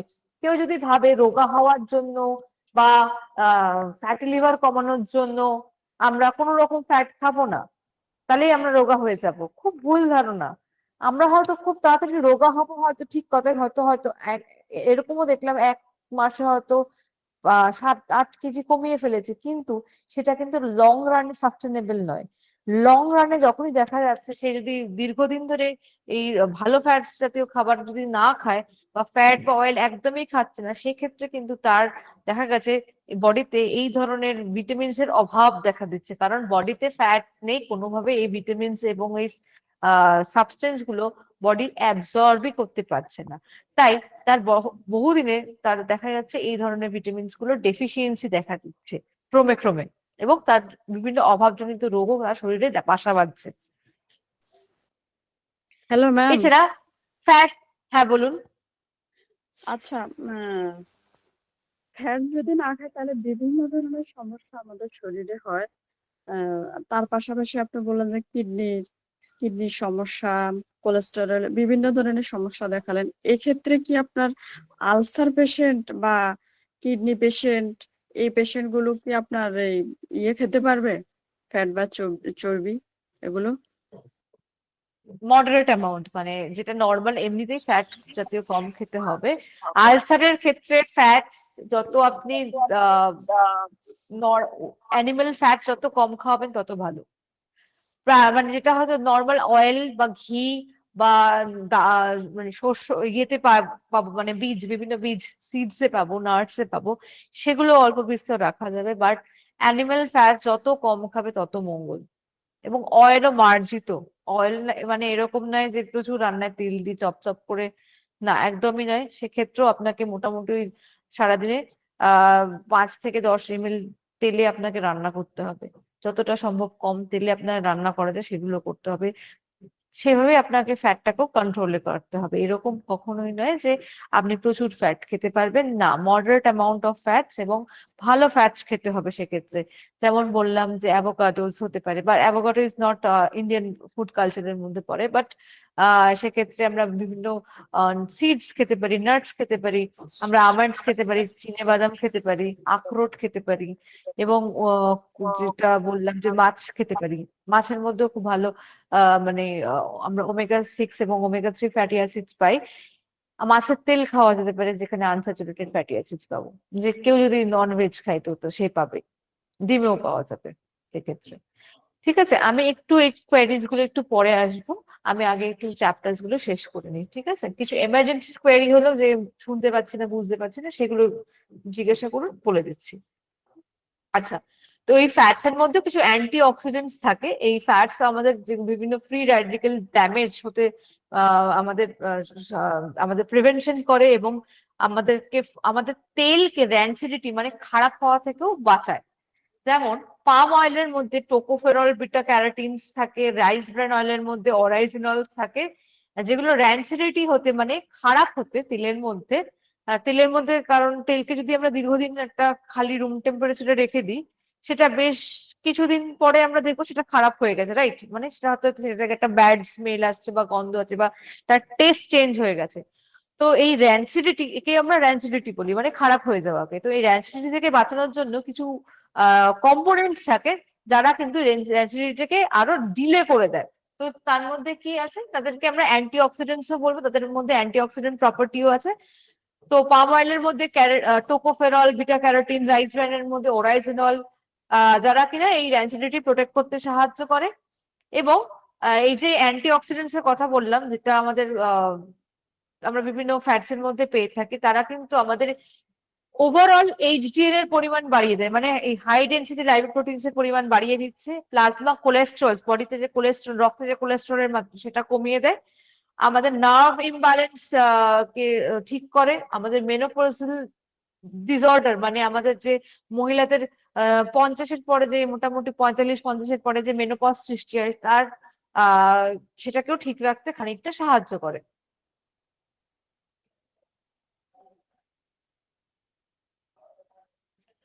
আচ্ছা, এবারে একটু কথা বলবো কোলেস্ট্রল নিয়ে, কারণ কোলেস্ট্রলটা খুবই ইম্পর্টেন্ট। কোলেস্ট্রল ফ্যাটেরই একটা অংশ বা ফ্যাট। অবশ্যই cholesterol is one kind of fat. তো ফ্যাট এটা কিভাবে তৈরি হয়? কোলেস্ট্রল বেসিক্যালি একটা প্রোডাক্ট তৈরি হয় যেটা লিভার থেকে তৈরি হয়, যেটা ফ্যাটেরই মতো একটা ওয়্যাক্সি সাবস্টেন্স, একটা মোমের মতো একটা বস্তু, যেটা কিনা লিভার তৈরি করে বেসিক্যালি। লিভার থেকে তৈরি হয় ফ্যাটস। এবং কোলেস্ট্রল সব থেকে বেশি কোথায় দেখা যায়? সব থেকে বেশি অ্যানিমাল ফ্যাটের মধ্যে দেখা যায় যে কোলেস্ট্রলের পরিমাণ অত্যন্ত বেশি, এবং কিছু তেলের মধ্যেও পাওয়া যায়। তো এদের কি কাজ? বেসিক্যালি কোলেস্ট্রল যে তৈরি হয়, সেই কোলেস্ট্রল কিন্তু আমাদের কিছু স্টেরয়েড হরমোন তৈরি করে, যেমন এস্ট্রোজেন, এগুলো তৈরি করে, এবং বাইল তৈরি করতে সাহায্য করে, ভিটামিন ডি তৈরি করতেও সাহায্য করে। ভিটামিন ডি কোথায় পাই আমরা জানি? আমরা যখন সানলাইটে যাই আমাদের স্কিন থেকে তৈরি হয় ভিটামিন ডি। তো সেটাও কিন্তু কোলেস্ট্রলের সাহায্যে তৈরি হয়। এবং বাইল বাইল হচ্ছে সেই পিত্ত। আমরা যদি একটু ক্লাস 9-10 বায়োলজিতে একটু মনে করার চেষ্টা করি, আমরা মনে পড়বে আমাদের পিত্ত কোথা থেকে তৈরি হয়। পিত্ত হচ্ছে লিভারের মধ্যে একটা ডাইজেস্টিভ ফ্লুইড। পিত্ত হচ্ছে একটা ফ্লুইড, একটা তরল পদার্থ, যেটা কিনা ডাইজেশনে, আমাদের পাচন ক্রিয়াতে সাহায্য করছে। তো বেসিক্যালি লিভারই তৈরি করে এই বাইল। তো এই বাইল তৈরি করার পেছনে কোলেস্ট্রলেরও খানিকটা হাত আছে। বাইল তার মানে স্টেরয়েডস হরমোন, মানে এস্ট্রোজেন্স, বাইল তৈরি করা, পিত্ত তৈরি করা, এবং ভিটামিন ডি কে মানে আমাদের স্কিনের মধ্যে তৈরি করা, এগুলো হচ্ছে আমাদের কোলেস্ট্রলের কাজ। আচ্ছা, তো কোলেস্ট্রল যখনই বেড়ে যায় তখন কিন্তু আমরা খুব সমস্যায় পড়ি বডিতে। যখন আমরা লিপিড প্রোফাইল টেস্ট করাই, আমাদের ব্লাড টেস্টের মধ্যে যখন আমাদের লিপিড প্রোফাইল টেস্ট করাই, তখন আমরা কি দেখি? টোটাল কোলেস্ট্রলের পরিমাণ আমরা দেখি যে 150 থেকে 200-র মধ্যে আমরা নর্মাল রেঞ্জ দেখি না, যেটা একটা স্ট্যান্ডার্ড রেঞ্জের মধ্যে পড়ে, যে হচ্ছে 150 থেকে 200 mg/dl। তো সেটা হচ্ছে সাধারণ, তার standard parameters in our body, human বডিতে। এটা হচ্ছে নর্মাল পরিমাণ। এই পরিমাণটাই যখন বেড়ে যায়, কোলেস্ট্রল যদি কারোর বডিতে, যদি রক্তে কোলেস্ট্রলের পরিমাত্রা যদি বেড়ে যায়, ধরুন 250-300 যদি কারোর হয়ে যায়, তখনই সেটা কিন্তু বলা হয় যে তার শরীরে কোলেস্টেরলের মাত্রা বেড়ে গেছে। এবং সেই ক্ষেত্রে কিন্তু বাজে কোলেস্ট্রলের মাত্রা বেড়ে গেছে, সেটাই বোঝাতে চাওয়া। কেন? কোলেস্ট্রলকে আবার দুভাগে ভাগ করা হয়েছে, একটা গুড কোলেস্ট্রল, একটা ব্যাড কোলেস্ট্রল। তো গুড কোলেস্ট্রল কাদের বলবো? আমরা যখন কার্ডিওভাস্কুলার সিস্টেম নিয়ে পড়বো, তখন এই গুড কোলেস্ট্রল আর ব্যাড কোলেস্ট্রলকে একটু বেশি ভাবে আলোচনা করব।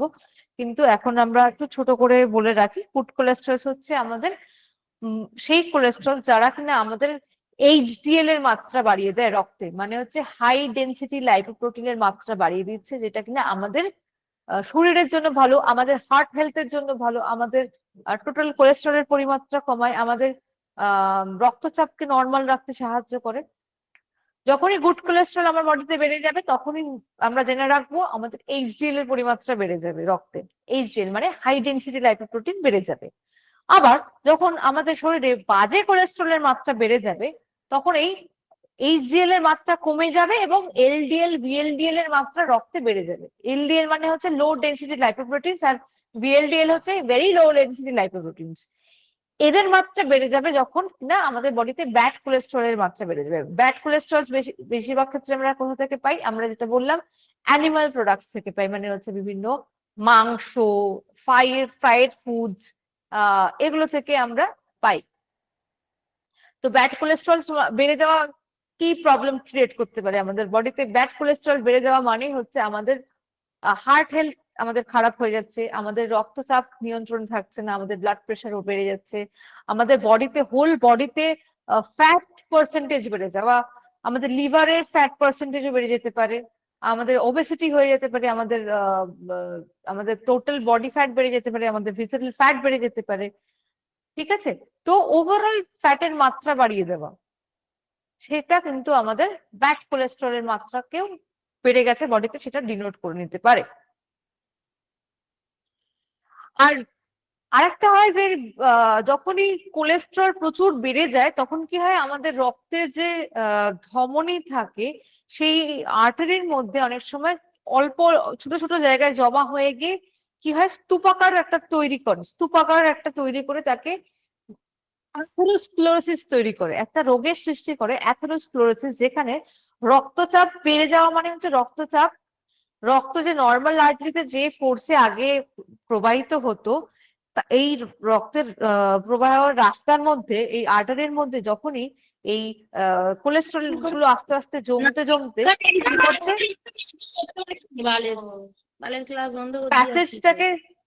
প্যাসেজটাকে ছোট করে দেয়, প্যাসেজটাকে ছোট করে দেয়, যার জন্য রক্ত চলাচলটা বিঘ্নিত হয়। রক্ত চলাচল আগের মতো আর স্মুথ ভাবে হয় না, বিঘ্নিত হয়, যার ফলে ব্লাড প্রেশার বেড়ে যায়, ওভারঅল বডিতে ব্লাড প্রেশার বেড়ে যায়। সেই কন্ডিশনসকে আমরা বলি অ্যাথেরোস্ক্লেরোসিস।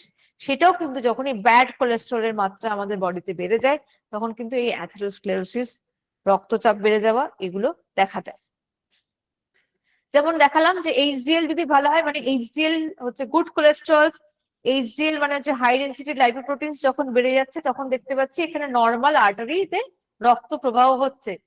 যখনই এলডিএল বেড়ে যাচ্ছে, মানে ব্যাড কোলেস্ট্রলের মাত্রা বেড়ে যাচ্ছে, লো ডেন্সিটি লাইপোপ্রোটিনস বেড়ে যাচ্ছে, তখন কি হচ্ছে, আমাদের এই আর্টারির যে, আমরা যদি চারধারটা দেখি, এই যে হলুদ হলুদ রঙের যে অংশটা রয়েছে, সেটা হচ্ছে আমাদের এই কোলেস্ট্রলস গুলো ধমনীর গাত্রে জমা হচ্ছে, ধমনীর গাত্রে জমা হচ্ছে। তো তখন কি হয়, রক্ত প্রবাহটা আস্তে আস্তে কমে যাচ্ছে। আগে যে পরিমাণে রক্ত প্রবাহ হতো, যে ফোর্সে রক্ত প্রবাহ হতো, সেটা কিন্তু হচ্ছে না, আস্তে আস্তে কমে যাচ্ছে।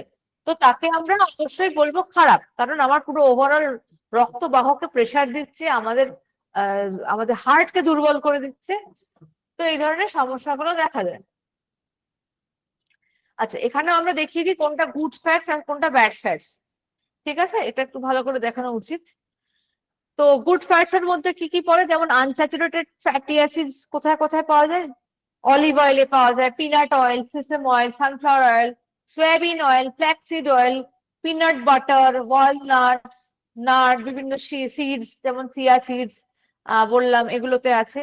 আর স্যাচুরেটেড ফ্যাটি অ্যাসিডস এবং ট্রান্স ফ্যাটস কোথায় পাওয়া যায়, বেসিক্যালি ফ্যাটি মিটস, যে কোনো রকম animal meats, butter, margarine, fried foods, cookies, french fries, process snacks, যেমন ফ্রোজেন পিৎজা হতে পারে, ফ্রোজেন বার্গার হতে পারে, ফ্রোজেন আমরা যে নাগেটস খাই, পপকর্ন খাই, যেগুলো আমরা প্রচুর, আমরা স্পেন্সার গুলোতে কি হয়, খুব সস্তায় পাওয়া যায় ফ্রোজেন আইটেম, যেগুলো একটু ভাজে আমরা চটপট 5 মিনিটে আমরা খেয়ে নিতে পারি, ভেজেই জাস্ট বলে না, রেডি টু ইট, জাস্ট ভাজবো আর খাবো। তো এগুলোর মধ্যে প্রচুর পরিমাণে ফ্যাটস কি হয় থাকে, যেগুলো আমাদের বডিতে কিন্তু ভালো না, আমার ওভারঅল কোলেস্ট্রলের মাত্রা বাড়ায়। তো replace of bad fats with good ones কি, আমরা যদি বাটারকে রিপ্লেস করতে চাই, সেক্ষেত্রে আমরা অলিভ অয়েল ইউজ করতে পারি। এবার বেকিং এর ক্ষেত্রে যদি বাটার ইউজ করতে হয়, সেক্ষেত্রে আমরা সামটাইমস আমরা অ্যাভোকাডো ইউজ করতে পারি। স্টেকের ক্ষেত্রে আমরা বিফ স্টেক ইউজ না করে আমরা স্যামন ইউজ করতে পারি। গ্রাউন্ড বিফ মানে বিফ বিফ মানে গরুর মাংসকে চপ করা, মানে কিমা করে, এগুলো সসেজে দেয়। তো সেই জায়গায় আমরা একে রিপ্লেস করে আমরা টোফু ইউজ করতে পারি। প্রসেস স্ন্যাক্স এর বদলে আমরা এক্ষুনি যেটা বললাম, ফ্রোজেন মিটস বা ফ্রোজেন নাগেটস, পপকর্নস বা ফ্রোজেন পিৎজা, এগুলোর বদলে আমরা হেলদি স্ন্যাক্স এ কি খেতে পারি, বিভিন্ন নাটস নিতে পারি, সিডস নিতে পারি, এগুলো হচ্ছে গুড অপশনস। আচ্ছা, এবার একটু বলে দিই যে জাস্ট লাস্ট আমরা চলে এসেছি, যে আমরা আমাদের ফ্যাটটা ডাইজেশন কিভাবে হয় বডিতে। ওকে, তো ফ্যাট ডাইজেশন কিভাবে হয়, ফ্যাট কিন্তু ডাইজেস্ট, আমাদের মুখে কিন্তু কোনো রকম ফ্যাট ডাইজেশনের কোনো উৎসেচক থাকে না, কোনো রকম প্রেজেন্স নেই আমাদের মুখে, তাই ফ্যাট ডাইজেশন স্টার্ট কখনোই মুখ থেকে স্টার্ট হয় না। স্টমাকে খুব অল্প পরিমাণে গ্যাস্ট্রিক লাইপেজ থাকে, যেটা হাইড্রোলাইসিস প্রসেসে খুব কম পরিমাণে ফ্যাটকে ভেঙে মনোগ্লিসারাইডস এবং ফ্যাটি অ্যাসিডস তৈরি করে। আর স্মল ইন্টেস্টাইনে সব থেকে বেশি ফ্যাটের ডাইজেশন হয়। সব থেকে যদি ফ্যাটের ডাইজেশন কোথায় হয় বলা হয়, তাহলে কিন্তু দেখা যাবে আমাদের স্মল ইন্টেস্টাইনে, আমাদের যে স্মল ইন্টেস্টাইন আছে তাকে, সেখানে প্রচুর পরিমাণে আমরা গিয়ে দেখতে পাই, মানে বিভাজন করার মতো উৎসেচক পাওয়া যায়। তো সেই জন্য সব রকম মানে ফ্যাটেরও ডাইজেশন প্রসেসটা করা হয় স্মল ইন্টেস্টাইনে, যেখানে এক তো ফ্যাটের জন্য, ফ্যাট ডাইজেশন করার জন্য প্রয়োজনীয় বাইল, পিত্ত, যেটা কিনা আমি একটু আগে বললাম, পিত্ত কোথা থেকে তৈরি হয় না, লিভার থেকে। লিভার থেকে শুরু হয় এই পিত্ত, মানে তৈরি হয় এই পিত্ত। তো এই পিত্ত কিন্তু আমাদের ফ্যাট ডাইজেশন করতে সাহায্য করে। পিত্ত কিন্তু লিভার থেকে সাউন্ড চলে গেছে ম্যাডাম। লিভারে কিন্তু, হ্যালো শোনা যাচ্ছে? আর শুনতে পাওয়া যাচ্ছে না ম্যাডাম, কিছু শুনতে পাওয়া যায় না, সাউন্ড চলে গেছে, শুনতে পাচ্ছি না। সাউন্ড চলে গেছে। সাউন্ডের প্রবলেম হয়ে গেছে, একদম শোনা যাচ্ছে না। শোনা যাচ্ছে না ম্যাডাম।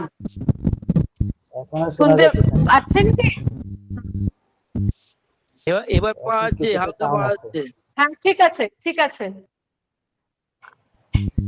তো কোন খাবারে ভালো ফ্যাট, কোন খাবারে খারাপ ফ্যাট, এটা কি শোনা গেছে?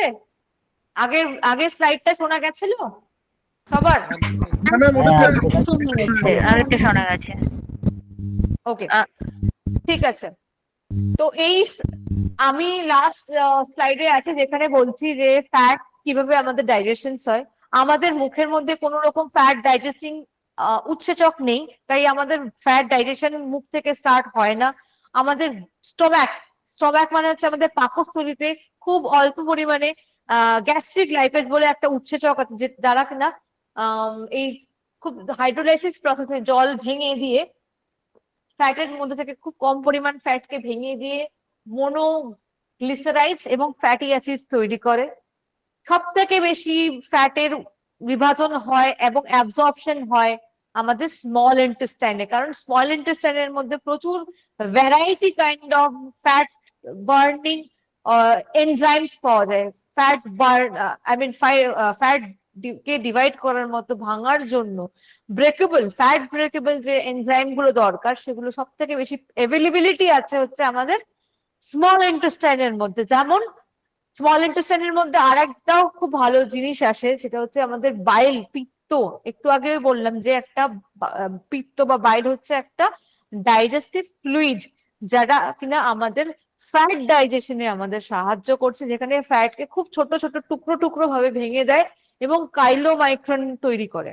এই কাইলোমাইক্রন গুলো কিন্তু আবার খুব তাড়াতাড়ি ভেঙে ফ্যাটি অ্যাসিড এবং গ্লিসারলে পরিণত হয় এবং খুব তাড়াতাড়ি কিন্তু বডিতে মানে ফ্যাটি অ্যাসিড এবং গ্লিসারল কিন্তু অ্যাবজর্ব হতে পারে ইন্টেস্টাইনের দ্বারা। স্মল ইন্টেস্টাইনে যে ভিলিজ গুলো থাকে সবার সাথে, সেই জন্য কিন্তু অ্যাবজর্ব হতেও তাড়াতাড়ি পারে। তো কি কি ফ্যাট এনজাইম আমরা পাই, ফ্যাট বার্নিং এনজাইম কি কি পাই, সেটা হচ্ছে এক তো বাইল পাচ্ছি, যেটা ফ্যাট বাইলের উপর কাজ করে এমালসিফাইড ফ্যাট মানে ছোট ছোট করে ফ্যাটকে ভেঙে দেয়, কাইলোমাইক্রন তৈরি করছে এবং কাইলোমাইক্রন আস্তে আস্তে ভাঙতে ভাঙতে ফ্যাটি অ্যাসিড এবং গ্লিসারলে যায়।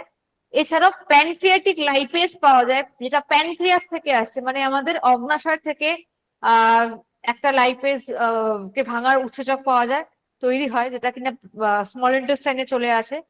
তারা হচ্ছে প্যানক্রিয়াটিক লাইপেজ। এই প্যানক্রিয়াটিক লাইপেজ ফ্যাটের উপরে ক্রিয়া করে ফ্যাটকে ভেঙে ফ্যাটি অ্যাসিড এবং গ্লিসারাইডে পরিণত করে। ডাইগ্লিসারাইডকে আবার এই প্যানক্রিয়াটিক লাইপেজ ভেঙে ফ্যাটি অ্যাসিড এবং মোনোগ্লিসারাইডে পরিণত করে। এছাড়া তো এই মোনোগ্লিসারাইডকে ভেঙে আমরা দেখতে পাবো যে প্যানক্রিয়াটিক লাইপেজ যতবার ভাঙছে ততবার কিন্তু এই মোনোগ্লিসারাইড ফ্যাটি অ্যাসিডস এর উপরেই কাজ করছে। প্রথমে প্যানক্রিয়াটিক লাইপেজ ফ্যাটকে ভেঙে ফ্যাটি অ্যাসিড ডাইগ্লিসারাইড, তারপরে আবার ভাঙতে শুরু করলো, ভেঙে ফ্যাটি অ্যাসিড মোনোগ্লিসারাইডস, দেন মোনোগ্লিসারাইডস কে ভেঙে প্যানক্রিয়াটিক লাইপেজ কি তৈরি করলো, ফাইনালি ফ্যাটি অ্যাসিড এবং গ্লিসারল।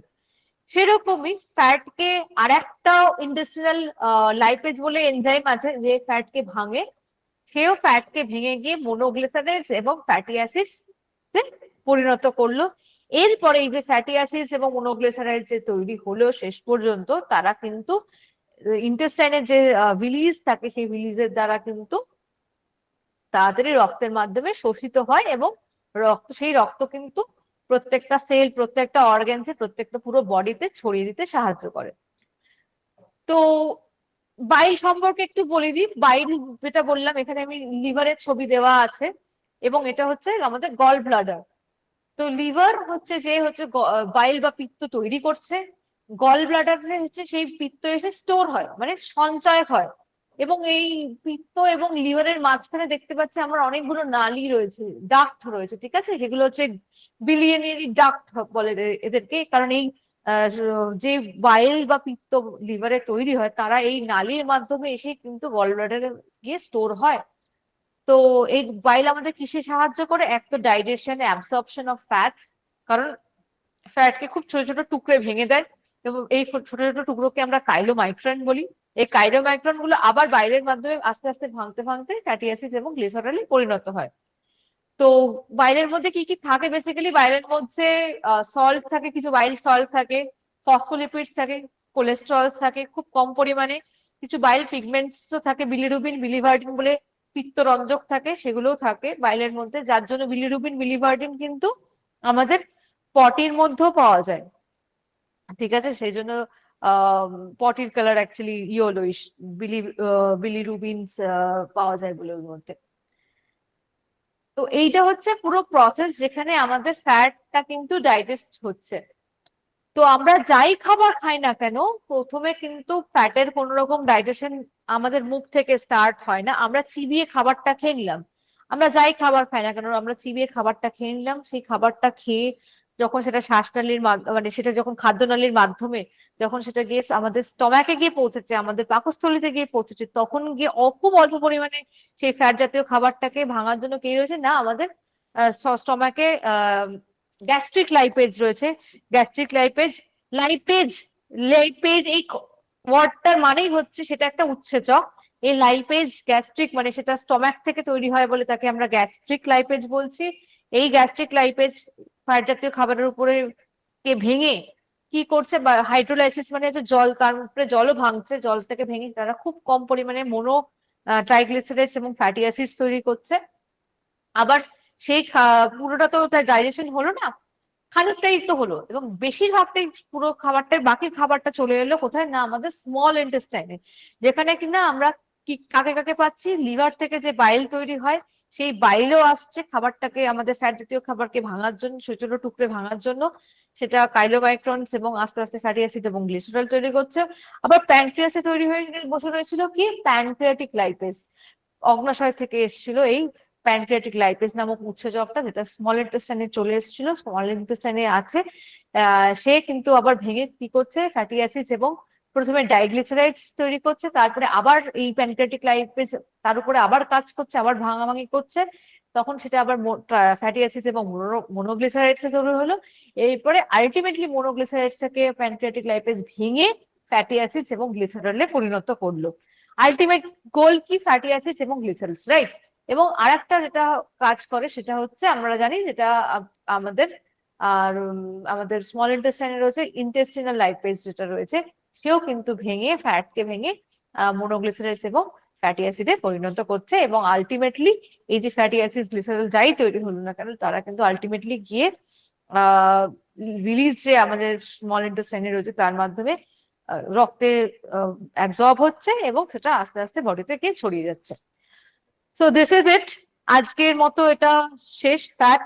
কারোর কোনো কোয়েরি থাকলে চটপট জিজ্ঞাসা করে ফেলুন।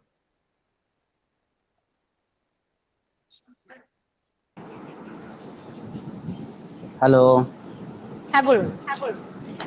বলছি ম্যাম, প্রাণীজ যে ইয়েটা দেখাচ্ছেন মানে স্যাচুরেটেড ফ্যাটি অ্যাসিড যেখানে তৈরি হচ্ছে সেখানে আপনার অ্যানিমেল ফ্যাট, আবার প্ল্যান্ট অয়েল বা ওখান থেকে যেটা তৈরি হচ্ছে আনস্যাচুরেটেড ফ্যাট, সেখানে ফিশটা কি ওখানে জয়েন্ট হবে না প্রাণীজ ওখানে জয়েন্ট হবে, এটার ব্যাপারটা না ভাবছিলাম। না না, স্যাচুরেটেড ফ্যাটি অ্যাসিড যেটার মধ্যে, ওর মধ্যে ফিশটা যোগ হয় না, সেটা আনস্যাচুরেটেড ফ্যাটি অ্যাসিডস এর মধ্যেই আছে, ঠিক আছে?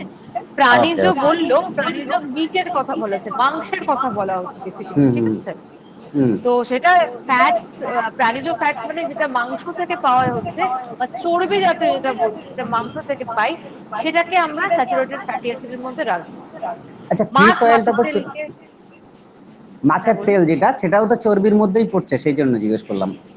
হ্যাঁ সেটা চর্বির মধ্যে পড়লেও সেটা আমরা বলি চর্বি, ঠিক আছে? মাছের তেলটাকে আমরা বলি চর্বি, বাট সেটা অ্যাকচুয়ালি আমাদের গুড ফ্যাটস। সেটা আমাদের আনস্যাচুরেটেড ফ্যাটি অ্যাসিডস এর মধ্যেই পড়বে, কারণ হচ্ছে রাসায়নিক ভাবে এই ফ্যাটি অ্যাসিডস এর চেনের মধ্যে এক বা একাধিক ডাবল বন্ড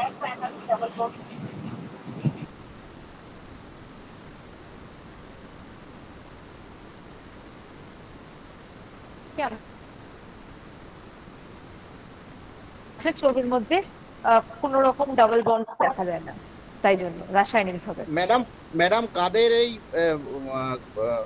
আনস্যাচুরেটেড ফ্যাটি অয়েলটা মানে স্পেশালি কার্ডিভাল অয়েলগুলো কাদের কোন ধরনের পেশেন্টদের দেওয়া হয়, কোন ধরনের রোগীদের দেওয়া হয়? দেখুন, unsaturated fatty acids oil, enriched oil, যে কোনো আপনি যদি অলিভ অয়েল বা আপনি সয়াবিন অয়েল এগুলো ইউজ করেন, আপনি হার্টের পেশেন্টকে দিতে পারেন, আপনি কিডনি পেশেন্টসকে দিতে পারেন, আপনি লিভার কম্প্রোমাইজ পেশেন্টদেরকে দিতে পারেন, যাদেরকে মানে তেল খুবই সংযত রাখতে হয়, এবং যারা ওবেসিটি তাদের ক্ষেত্রে, ইনফ্যাক্ট যাদের আলসার তাদের ক্ষেত্রে। তো এই ধরনের লিভার বা স্টমাক কম্প্রোমাইজ বা পেটের কোনো সার্জারিজ হয়েছে, এই ধরনের যে কোনো সমস্যার, গল ব্লাডার অপারেশন হয়েছে, যেখানে ফ্যাট কম্প্রোমাইজ, যেখানে ফ্যাট আপনাকে ডাইজেশনের প্রবলেম আছে বা আপনাকে ফ্যাট খুবই রেস্ট্রিক্টেড রাখতে হবে, সেক্ষেত্রে অবশ্যই আপনারা আনস্যাচুরেটেড ফ্যাটি অ্যাসিডস কন্টেইনিং যে ফ্যাটস অয়েল মানে অয়েলগুলো আছে সেগুলো রেকমেন্ড করতে পারেন। Thank you. ওয়েলকাম। আর কারোর কোনো কোয়েরিজ? মহিলাদের যে 18 to 24% ফ্যাট স্টোরেজ হয়, ওই স্টোরেজটাকে কত পার্সেন্ট পর্যন্ত কমিয়ে দিলে কোনো ক্ষতি হবে না?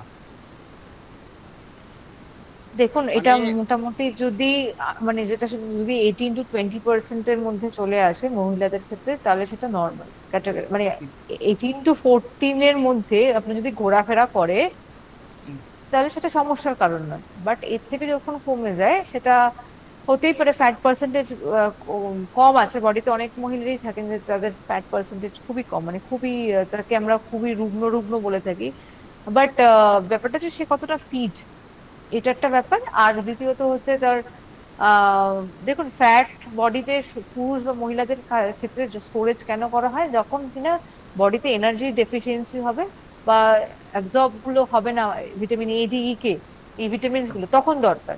তো এইগুলো যদি খুব কম মাত্রায় হয়ে যায় তখন তো এমনিতেই ডেফিসিয়েন্সি, ওভারঅল বডিতে ডেফিসিয়েন্সি হয়ে যাবে। তো সেক্ষেত্রে যদি চেষ্টা করা মানে যদি কারোর খুব কম থাকে তাহলেও অ্যাটলিস্ট 18% মোটামুটি রাখা তো দরকার, 15 থেকে 18% হলেও অসুবিধা হবে না।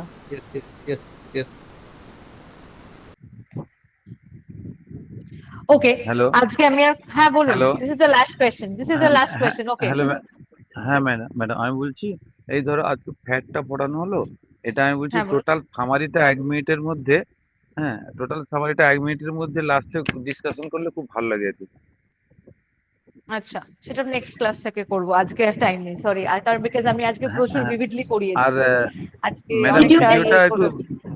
ম্যাডাম ভিডিওটা একটু মানে পোস্ট আমি তো করলে ভালো বললাম হয়। আপনাদেরকে, অলরেডি মানে পড়ানো শুরুর আগে আমি বললাম, রাইট, যে অলরেডি পরে- কার্বোহাইড্রেটের আগে অব্দি Hello. আপলোডেড হয়ে গেছে। কার্বোহাইড্রেট, প্রোটিন, ফ্যাট তো আমি আজকেই করালাম।